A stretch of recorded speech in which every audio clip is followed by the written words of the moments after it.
and I in him, the same bringeth forth much fruit. For without me, ye can do nothing. What we believers is solely.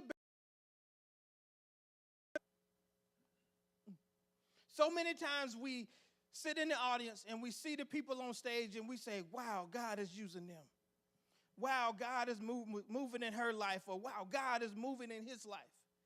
But what we have to understand is that what we see taking place, or what we see and with how God moves in the lives of somebody else, is solely connected, solely responsible, or solely done because they are connected to Christ. This connection allows for the production of more fruit. In the beginning, we talked about in Genesis, he says, be fruitful and multiply. Not only are we just supposed to be fruitful, but yet we're supposed to multiply. And the only way that we can multiply is we have to place ourselves in a position where we're already producing good fruit so that God can prune us to give us the multiplication. We, as believers, cannot produce without this connection. We do not have the ability within us to produce. We do not have the ability in us to be able to do the things that God wants us to do if we are not connected to him. Verse 6 says, if a man abide not in me, he is cast forth as a branch and withered, and men gather the other choice but for you to be cut off. And I kind of wanted to tell a different vehicle drive up and park in front of your house that you don't not normally hear. And all of a sudden, I heard a chainsaw. And so I just looked out the window, and it was the tree cutting people from the city. They was cutting this little tree, my neighbor's little tree across.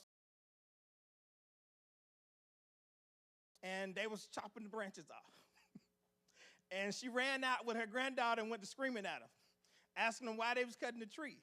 And they began to explain to her that, well, we was instructed by our supervisors to cut the tree because these branches are dead. And she was screaming, my tree is not dead, and stop cutting my tree. And eventually she made them call their supervisor, and the supervisor had to show up and try to explain to her that the tree wasn't really that big. But the tree was hanging over in the street and that it had to be cut. And she argued and argued and argued that it wasn't dead. And he walked up to the tree and pointed out to her all the limbs that were dead and that the ones that they had to cut off. And they didn't cut the whole tree down, but they did cut the dead ones off. And then they took all the dead ones and then they put it into the chopper. And then they drove off. That's what this verse is saying. When we don't produce fruit, when we are dead branches, we will get chopped off, and we will be gathered up, and we will be tossed into the fire.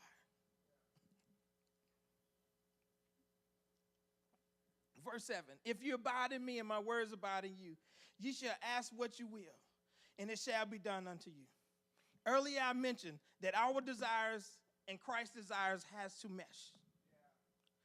When we are in the things of Christ, when we do the things of Christ, and then we allow him to come into our life, our desires and his desires mesh.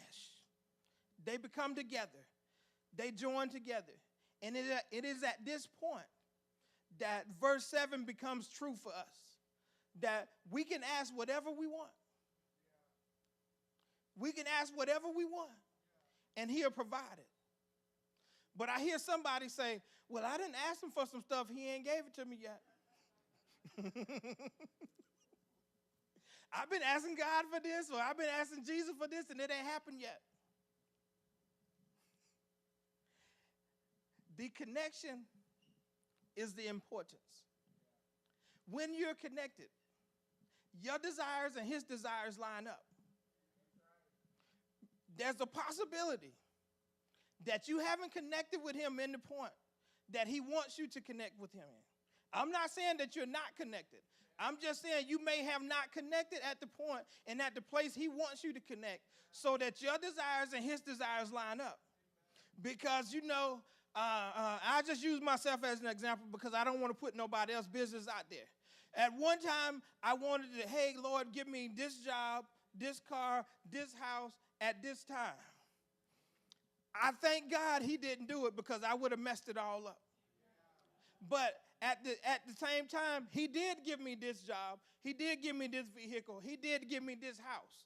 But it didn't happen until I connected with him in a point where it came at the time where he knew it needed to come. Sometimes we get upset at him because stuff don't happen on our terms. Sometimes we get upset at him because things don't happen the way we want to. And I'm going to explain to you just how silly that looks. That's like the branch telling the tree, you need to make me bigger because I want to be bigger so that I can make bigger apples.